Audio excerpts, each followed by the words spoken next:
Продуктовые рынки республики буквально забиты всем ассортиментом товаров на любой вкус. И покупатели заявляют, что цены практически не изменились. Многие даже приезжают из пригородного района, чтобы закупиться здесь, так как, по их мнению, продукты можно приобрести по доступной цене. И соль, и сахар, песок, все, мне кажется, та же цена. И она нисколько не выросла. Не надо паниковать.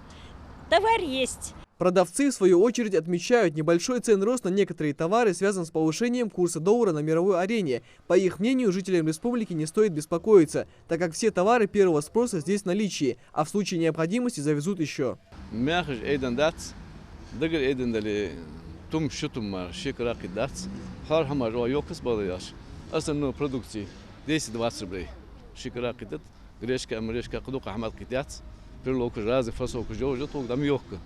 حتى يحجل أتجر توا شو تحطقه وين يلقيمز نخ حلقة لديان أجت العمياني نجاه مرهم دات هنس نو مسخ ميواجي بغداد ويمك هذا Былого ажиотажа, как в начале недели, на торговых точках уже нет. Заместитель министра сельского хозяйства Ингушетии Зелимхан Аздоев лично выехал на продуктовые рынки, чтобы убедиться, причин для паники нет. Товары есть и цены неприятно уже не удивляют. 220.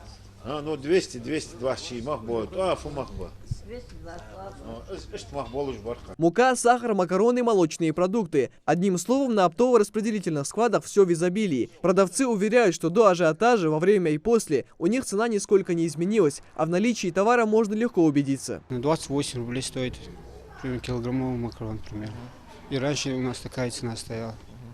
И даже когда вот ажиотаж был, не было такого, что повышались цены? Не было, у нас такая цена стояла, когда ажиотаж была. В том, что на некоторые товары цена повысилась, нет вины местных предпринимателей, отмечает в региональном Минсельхозе. Вся шумиха крутится вокруг экономической ситуации во всем мире. И тем более с этим никак не связан коронавирус. К слову, в регионе не зафиксированы случаи заражения инфекцией. Если же вдруг границы будут перекрыты, то местной продукции с лихвой хватит на долгое время. У нас есть значительные запасы картошки, есть значительные запасы и пшеницы.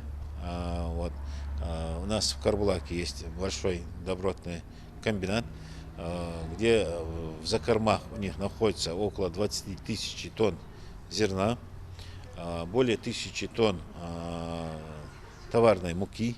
Так что у нас есть определенные запасы, в том числе и сад-гигант. У них терминал по хранению, переработке около 50 тысяч тонн. Он тоже заполнен, там тоже запасов около 30 тысяч тонн яблок, сливы.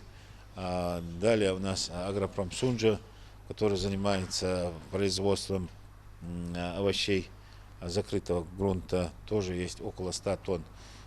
Помидоры, огурцы. Нет никакой необходимости закупать муку и сахар мешками, напоминают сотрудники министерства, а ценовая политика находится под контролем руководства республики. Михаил Тангиев, Магомед Дескиев, Новости 24.